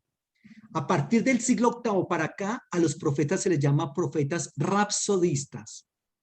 Y del siglo VIII hacia atrás se le conoce con el nombre de profetas prerrapsodistas, o también se les conoce con el nombre de profetas orales o preescribientes.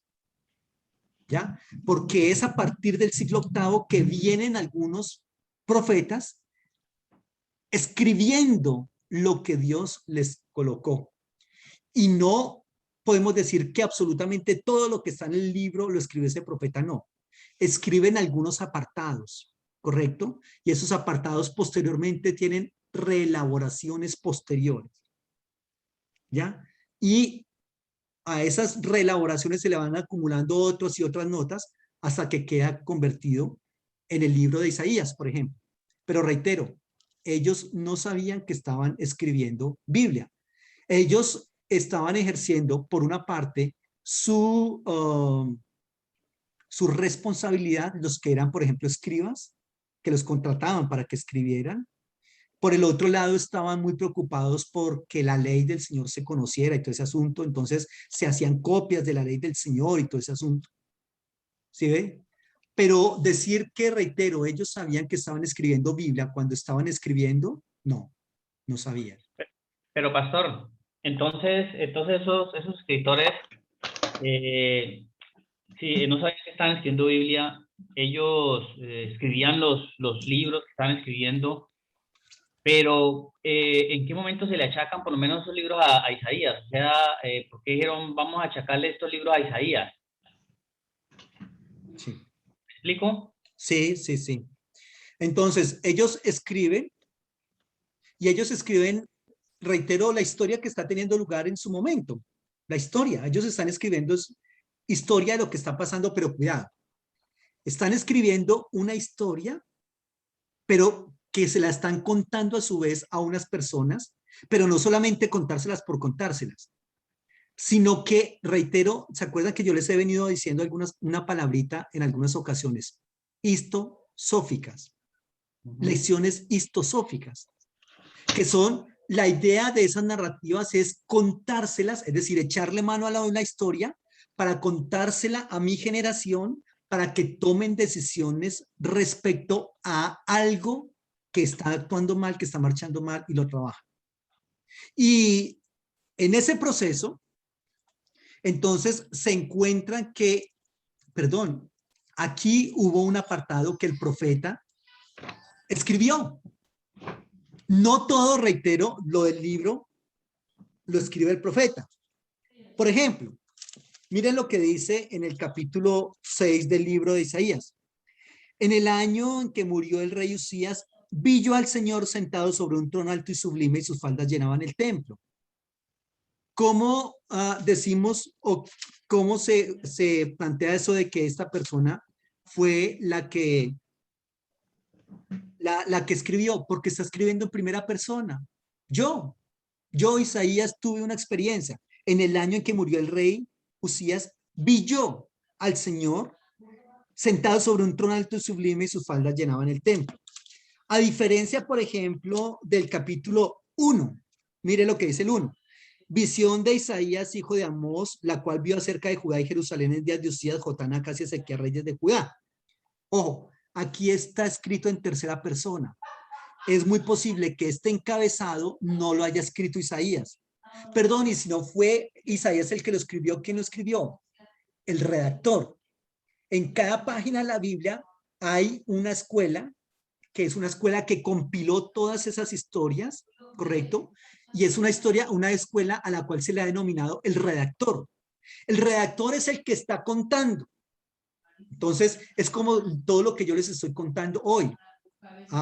En eso, pero de un momento a otro, el que está contando deja de contar las cosas como de acá para allá, es decir, sin él involucrarse, y luego él muchas veces se involucra, ¿ya? Ahí es cuando se conoce, en algunas ocasiones les he mencionado, narrador extradiegético, narrador intradiegético, narrador homodiegético.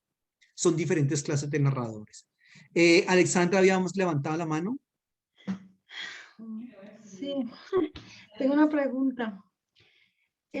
Hay varias clases de, bueno, no sé, tengo una inquietud, ¿no?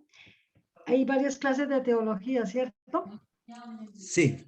Entonces, la que nosotros estamos viendo es cuál de esa rama, porque, por ejemplo, puede haber otra que tiene otro punto de vista, ¿no? Sí.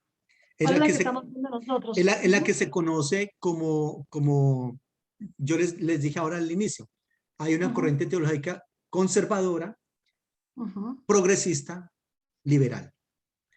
El punto de vista, aunque les estoy hablando de la corriente conservadora que les dije que era el que decía que era un solo Isaías y punto, y paré de contar, también les estoy dando datos de la corriente teológica progresista, ¿ya? La liberal no la toco acá porque la liberal es la que dice sencillamente, pues eso es historia y para de contar, eso es un libro como cualquier otro. Yo les estoy diciendo no, ahí hay un insumo muy importante divino, que supera la mentalidad del profeta. Ahí entonces hay que tener en cuenta eso. Pero entonces yo estoy haciendo como una comparación entre la corriente teológica conservadora, que es por lo general la que se trabaja casi en todas las iglesias pentecostales, neopentecostales y carismáticas, y por otro lado, la corriente que se conoce con el nombre de progresista, que se trabaja en las iglesias que son un poco más educadas teológicamente, por ejemplo, la iglesia bautista, presbiteriana, luterana, calvinista, etcétera, etcétera. Son teologías diferentes, ¿ya? Cada uno de los que estamos acá en esta clase tenemos ya una corriente teológica de esas, es decir, nos como que favorecemos una de esas interpretaciones. Eso se da por muchísimas cosas. El asunto es que usted puede construir como quiera. Yo jamás le califico al estudiante diciéndole, mijo, si usted no dice o no repite o no cree lo que yo le estoy enseñando, entonces le coloco mala nota. No, no, porque cada uno tiene que construir como bien considere. Por eso le estoy dando los dos puntos de vista. De esos dos puntos de vista, usted definitivamente, después de todo esto que yo le he dicho, usted dirá, ah, no, pues muy bonito, sí, muy entusiasmador todo eso, pero no, yo creo que el profeta Isaías, que vivió en el siglo VIII, escribió los 66 capítulos y pare de contar y nadie me va a sacar de ahí. ¿Listo? No hay inconveniente. Yo le pregunto porque, o sea, claro, no estoy en contra de la, sí, sino que, bueno, para mí es bueno conocer a fondo porque, Sí. por ejemplo, yo veo que usted puede manejar esos temas y si nosotros no conocemos, bueno, si yo no conozco qué teología, porque eso mismo te da seguridad, entonces eso, saber, ¿no? Es bueno Muy bien, sí, señora, está en conocer todo lo para cierto. estar bien planteado, sí, o sea, para poder saber, porque como hoy en día vivimos, hay gente preparada y uno tiene que estar preparado, ¿no? Sí, sí, Para muy eso, bien. ¿no? Claro, que por lo menos llega una persona y le dice, ah, no, pero es que también ahí está esta postura. Ah, sí, sí, la conozco. Sí, es una postura, esa postura pertenece a X corriente teológica, pero la verdad no es mi postura porque esto y esto y esto. Por eso es que uno tiene que conocer mucho más y mejor aquello en lo cual no cree que aquello en lo cual cree. ¿Por qué razón? Porque yo tengo que conocer muy bien aquello en lo cual no creo para decir, yo no creo en eso por ABC. Aquí en estos cursos, eso de pronto se queda para, tristemente decirlo, pero es la verdad, para el cristiano de base de una iglesia, que no ha tenido una educación teológica y le dice a otra persona o alguien le pregunta, ¿y usted en qué cree? Yo creo esto, ¿por qué? O yo no creo en esto, ¿por qué? Ah, no, pues es que a mí me enseñaron fue eso. No, tenemos que construir argumentos de por qué sí o por qué no creo en ABC. Entonces sí, muy bien, para eso es que se necesita conocer todo este asunto. Les puedo dar autores de esto, por ejemplo, autores que trabajen, digamos que el profeta Isaías que vivió en el siglo VIII fue el que escribió los 66 capítulos, por ejemplo, Edward Young, ¿correcto? Todo lo que es esas Biblias de estudio, Scofield, la Thompson, las Biblias, todas las que tienen que ver como iglesias, como Biblias de estudio, una que es un poco más progresista, la Biblia de Estudio Mundo Hispano, pero las otras Biblias de estudio sí son muy conservadoras, Charles Schiffer, Elvis Carballosa, están todos estos personajes, sobre todo norteamericanos. La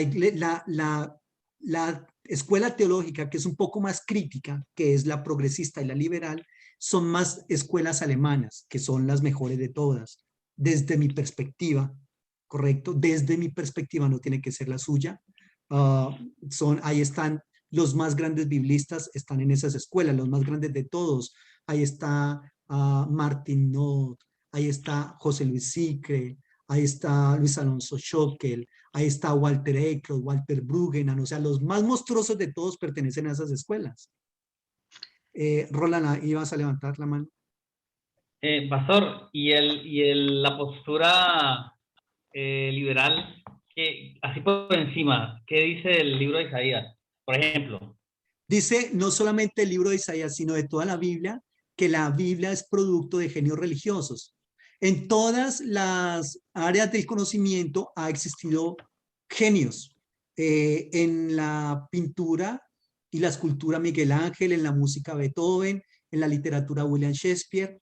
Y la Biblia es sencillamente producto de genios religiosos, tal cual los genios que le acabé de mencionar, y por lo tanto no necesita una asistencia divina para la escritura del texto bíblico.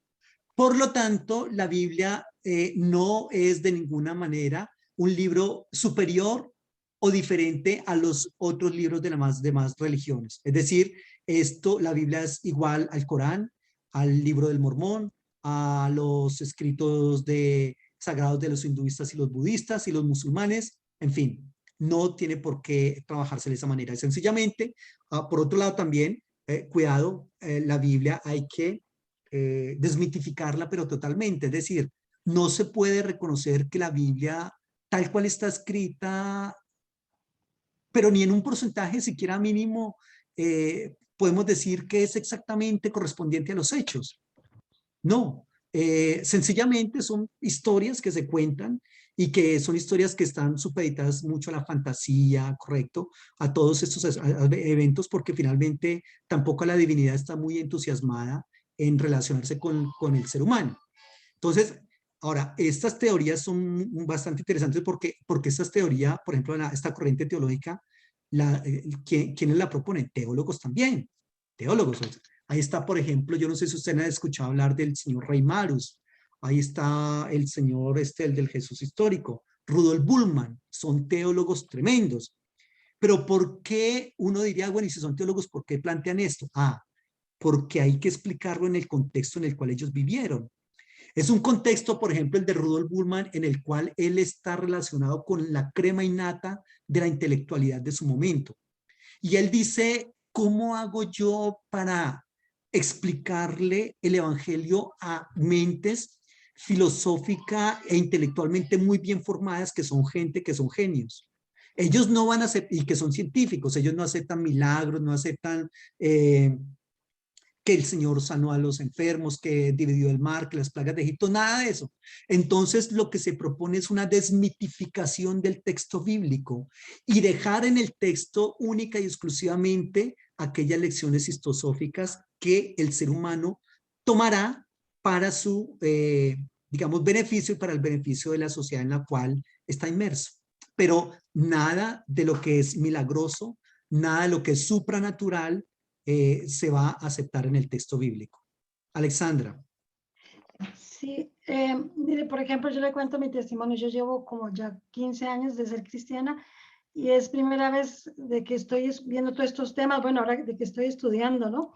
Entonces, uno se encuentra con hermanos que hay que estudiar teología y ellos tienen como, son muy reacios a eso, ¿no? Sí. Y ahí, aunque estamos en Suiza, hay un desconocimiento, bueno, al menos en las iglesias latinas, ¿no? O sea, de estos temas nunca, o sea, yo ahorita es la primera vez que yo estoy estudiando así, ¿no?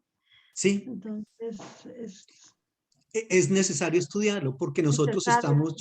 estamos en una época diferente. O sea, ¿cuál es la gran característica de la posmodernidad? Del tiempo que nosotros estamos viviendo es el conocimiento. Como bien dijiste, a nuestras iglesias cada vez llegan más gente que son cada vez más educados. Eso está pasando con las iglesias pentecostales. Por ejemplo, las pentecostales unidas. Cuando comenzaron las iglesias pentecostales, esas iglesias solamente le predicaban el evangelio a los parias de las ciudades, a los cinturones de miseria de las ciudades y crecían ahí en esos barrios populares. Pero cada vez más estaba viniendo gente, los muchachos se prepararon, estudiaron, son profesionales, psicólogos, médicos, abogados, etcétera. Estas mentes ya no se comen cualquier cuento que se les quiera echar. Son mentes que necesitan una, digamos, como una argumentación diferente, ¿ya? Entonces, por eso surge la necesidad de esto. Entonces nosotros ya, nada más nuestros hijos, o sea, anteriormente nuestros papás a uno le decían, vaya y haga tal cosa, y uno no chistaba nada, sencillamente tenía que ir a hacerlo. Pero vaya, dígale a su hijo por qué usted tiene que empezar a argumentarle por qué tiene que hacerlo, cuáles son las ventajas, cuáles son los causas, hechos, consecuencias de lo que ella va a hacer o qué, para que vaya y lo haga. Y así se da también en el ámbito religioso y en el ámbito teológico. Entonces uno tiene que estar al nivel de poder argumentar a estas personas el por qué. O sea, uno no puede, porque la gente tampoco come cuento ahora de que tienes que hacer esto porque si no te condenas. Y fácilmente le dice ¿verdad? que va, si el infierno no existe, eso fue una teoría que a veces y si usted no está preparado, pues entonces plieguese, porque entonces no va a poder como estar a la altura de la exigencia que tenemos en la actualidad. Preguntas.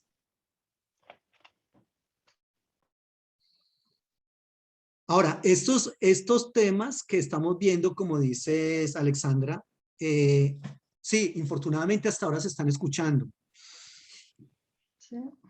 pero no significa que hasta ahora hayan salido a la luz. Eso hace muchísimos años de los años está, y lo que pasa es que no éramos educados teológicamente, pero eso Claro. hace los años de los años que está está escrito, ¿correcto? Y están los estudios hace muchísimos años, siglos. Del Deuterotrito Isaías, eso se está estudiando desde antes de Cristo. Desde antes de Cristo, imagínense, y nosotros hasta ahora lo estamos sabiendo. Pero bueno, por lo menos lo estamos sabiendo, ¿no? No nos morimos sin por lo menos darnos la opción de saber que no necesariamente el profeta Isaías escribió todo. Y de hecho les digo una cosa, ojo con lo que les voy a decir y con esto voy cerrando. No, escúchenme, no hay ningún libro de la Biblia que se pueda decir que fue escrito por un solo redactor, por un solo autor, ni uno solo. Se lo coloco este tamaño. El libro de Abdías, que ni siquiera se le puede decir libro porque es un solo capítulo, 21 versículos, en el Antiguo Testamento. Y en el libro de Abdías se rastrean 3 autores diferentes, en 21 capítulos, en 21 versículos, 7 para cada uno. Imagínense, si es un solo capítulo, imagínense un libro de 66 capítulos, decir que eso lo escribió un solo autor, o decir que el Pentateuco, 5 libros, lo escribió un solo autor, por favor. No, a ver, seamos un poco más objetivos, seamos un poco más aterrizados. No, eso no es así. Eso sufrió un proceso de investigación y un proceso de compilación de la información denso, fuerte, de que dura años y años. Roland, ¿levantaste la mano? Sí, pastor, pero al decir que ningún libro de la Biblia, también podemos decir que ni siquiera los evangelios o las No, cartas paulinas. ninguno.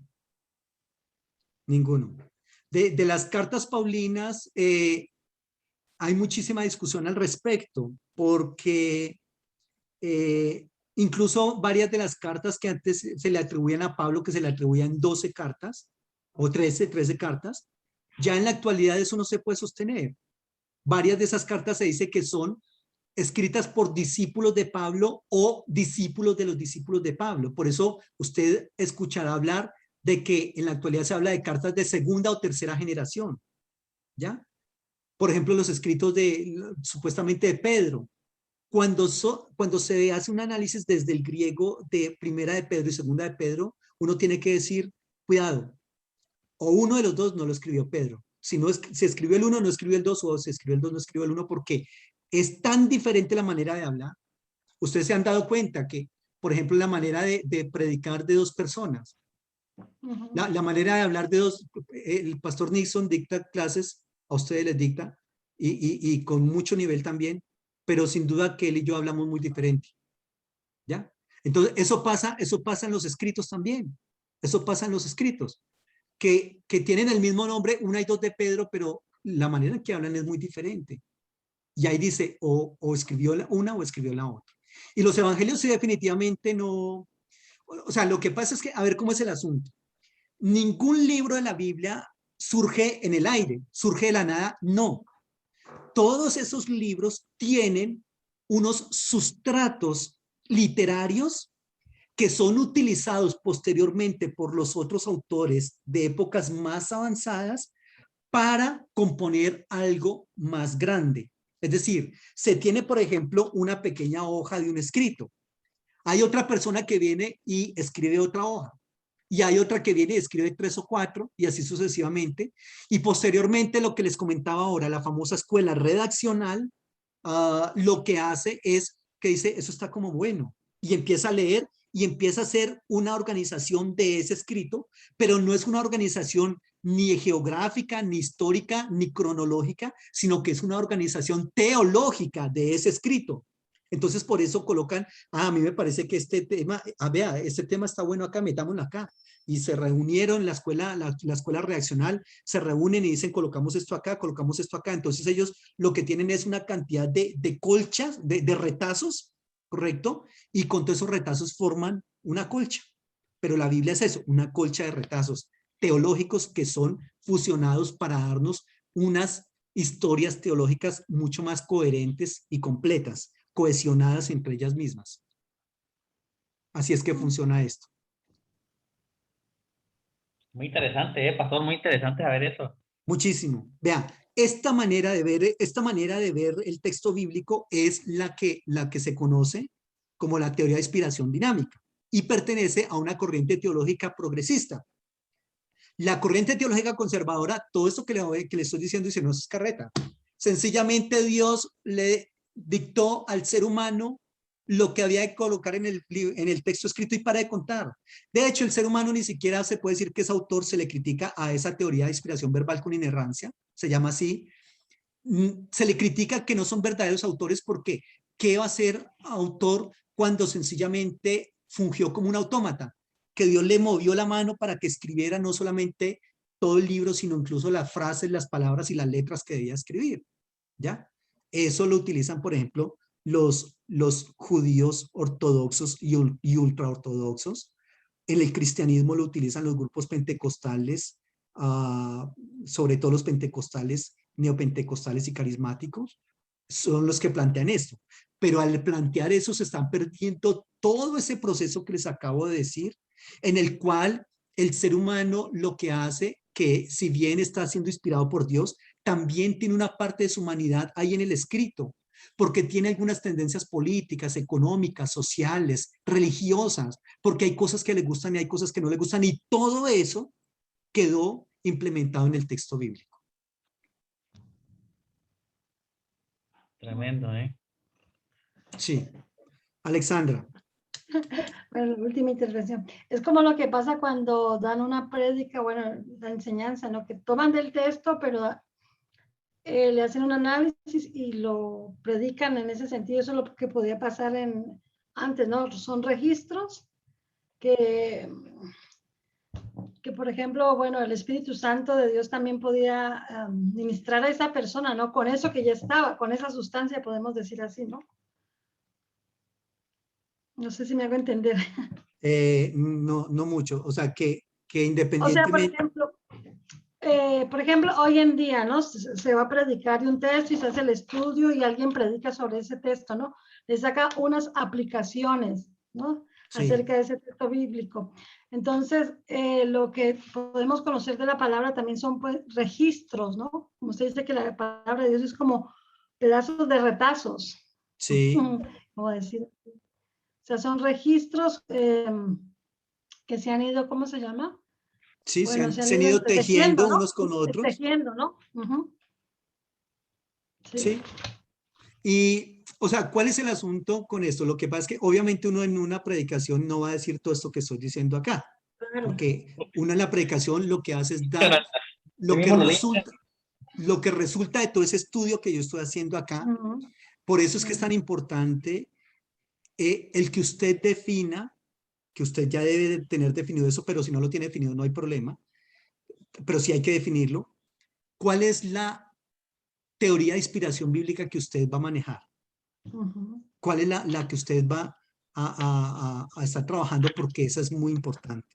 Porque con base en eso, ¿cuál es la resultante? La resultante es lo que uno escucha en la predicación. Por ejemplo, uno escucha una predicación y cuando ustedes en la medida que nos van escuchando, a nosotros o a cualquier profesor que les enseñe de teología, usted va afinando el oído y usted va diciendo, cuando escucha una predicación ya se va volviendo como un poco más crítico, por eso critican tanto a los teólogos, pero es que no es que uno quiera hacer así, sino que eso es como, por ejemplo, el pastor Nixon es tremendo pianista y tremendo músico, y no cualquiera le va a venir a meter los dedos a la boca diciendo yo sé música, y él se para acá a la distancia y dice, lo está observando cómo toca, y dice, no, el tipo no es tan bueno. ¿Pero por qué? Porque él ya tiene un nivel. Y no es que quiera, reitero, menospreciar al otro, sino que dice, vea, le falta esto en la técnica, falló en esto, ¿ya? Entonces, cuando uno va adquiriendo todo ese conocimiento, uno escucha, por eso es que uno es tan quisquilloso para escuchar predicaciones. Y puede ser el tipo que diga en el super ungido, ese tipo predica, es que mire esa unción que tiene. Y uno lo está escuchando, unción, pero es que, perdón, unción en el hebreo es esto y esto y esto. Pero es que, perdón, no planteó esto y eso está en ese texto. ¿Y por qué no habló de esto si el meollo de ese texto es ABC y él ni siquiera ha hablado de eso? Entonces, por eso uno se va volviendo como un poco más exigente en el escuchar a alguien. ¿Sí? Pastor Nixon. Precisamente eso es lo que no quieren muchos líderes religiosos, que la gente afine el oído, porque obviamente van a ir más allá de lo que se predica y les van a exigir más. Exigir más. Entonces, eso es lo que pasa. Exigir más, pastor, y el problema es que él o ella no puede dar más. Y no puede dar más no porque no pueda, no porque no esté en la capacidad, puede estar en la capacidad. A veces no, pero muchas veces no se quiere. Entonces, por eso cuando usted estudia algo de esto, usted casi que se convierte en una amenaza para el líder de la iglesia, para el pastor. Se convierte en una amenaza. Porque usted después de la prédica va a decirle, le va a salir con una máxima al pastor, pastor, pero disculpe, ¿usted qué piensa del proto Deutero y Prito Isaías? ¿Qué, mijo? Por favor, me repite, ¿qué es lo que me está diciendo? Sí, pastor, es que yo he escuchado que no todo Isaías y que hay 3 secciones, etc. No, no, mijo, eso es del diablo, eso no le preste atención a eso. No, perdón, analicemos, estudiemos y verá que la cosa tiene un hilo bien interesante para construir de mucho mejor manera. ¿Cuál es la conclusión de todo esto? Que usted no se deja mover tan fácilmente.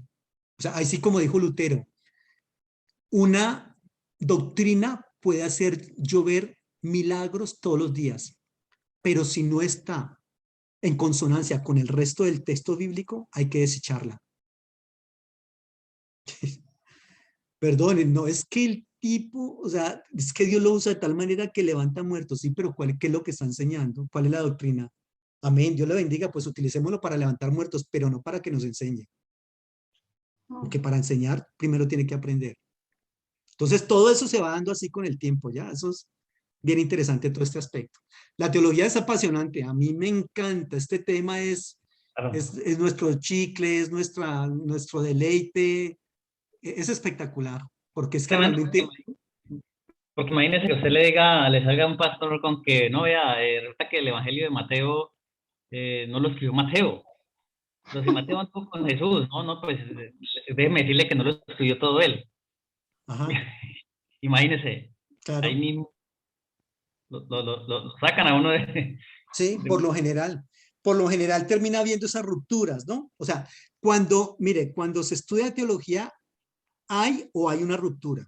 Esa ruptura a veces se da entre usted y Dios, entre usted y la iglesia, o entre usted con usted mismo. Cualquiera de esos 3 aspectos, pero usted no va a seguir igual. Entonces, infortunadamente muchas veces se da entre Dios y el ser humano, en cuanto a que yo he visto en la universidad y he visto gente que empezó a estudiar teología de juiciositos y la teología les voló la cabeza y de un momento a otro uno los ve unas cosas y uno dice, bueno, ¿y esto qué pasó acá? No estaba listo para estudiar teología, la verdad. Pero también a veces esa ruptura le dije que se daba entre usted y la iglesia, en eso que estamos hablando. Yo cuando empecé todo este asunto, yo no era de esta denominación, era de otra denominación y tuve que salir. Tuve que salir porque empecé a mirar cosas que yo decía, no, esto no es así, no es correcto. Y eso es durísimo porque ahí estaban mis padres espirituales. Yo nací, los que me enseñaron desde pequeñito, los que me bautizaron a mí en agua, los tipos que yo admiraba. Pero yo tuve que decir, o sea, lo aprecio mucho, lo admiro como un hombre de Dios, como un siervo de oración, de ayuno, pero teológicamente no está bien. Entonces tuve que hacer esa ruptura. Y soporté hasta que hubo un quiebre total y yo dije, no, qué pena, yo tengo que salir de acá. Ya, eso es. O a veces hay una ruptura entre usted con usted mismo, en el sentido de que mucha gente estudia esto de la teología y todo ese asunto, pero dice, no, o sea, yo como pertenezco a una denominación, yo sé la verdad, yo sé que lo que se enseña no es así, pero como tengo unos jefes que me llamaron y me dijeron, mijo, nos contaron que usted está enseñando esto, cuéntenos qué es. Y entonces, como yo saco un dinero de ahí, me pagan por pastorear ahí, correcto, y estoy pagando mi universidad, la universidad de mis hijos, o estoy pagando el carro o el apartamento. Señor, yo sé que lo que enseñamos acá no es correcto, pero yo, por favor, por ahora yo tengo que enseñar eso. Sí, yo tengo la verdad, pero yo la voy a guardar en el escritorio y yo después la saco y yo después predico la verdad, pero por ahora no puedo. Por favor, perdóneme. Eso lo hacen cientos y cientos de personas. ¿Ya? Todo eso en cuanto a teología de la prosperidad, siembras, pactos, todo ese asunto. Hay muchos que saben, pero, perdón, es que me representa dinerito. Es que eso es lo que enseñamos acá en nuestra denominación. ¿Qué le hago? Entonces, ahí hay una ruptura de usted con usted mismo, que no es sana. Esa ruptura no es sana. En ese proceso que le estoy diciendo, ¿no? Si es sana esa ruptura de usted con usted mismo cuando dice, no, yo tengo que espabilarme, pues, y tengo que, o sea, si me metí en esto, como dije yo quiero meterme en esto y quiero meterme de lleno, pero quiero, es decir, hacer las cosas bien, enseñar como es, predicar de manera adecuada. Ahí estoy en el proceso, porque no significa que lo haya logrado, pero ahí vamos, ahí vamos. Bueno, mis apreciados hermanos, entonces ahí está, les dejo. Gracias, nos vemos Muchas dentro de 8 gracias. días. Gracias, pastor. Señor les bendiga, Gracias, que estén muy pastor. bien. Muchísimos Amén. éxitos. Hasta Gracias, luego. muchas gracias. Hasta luego.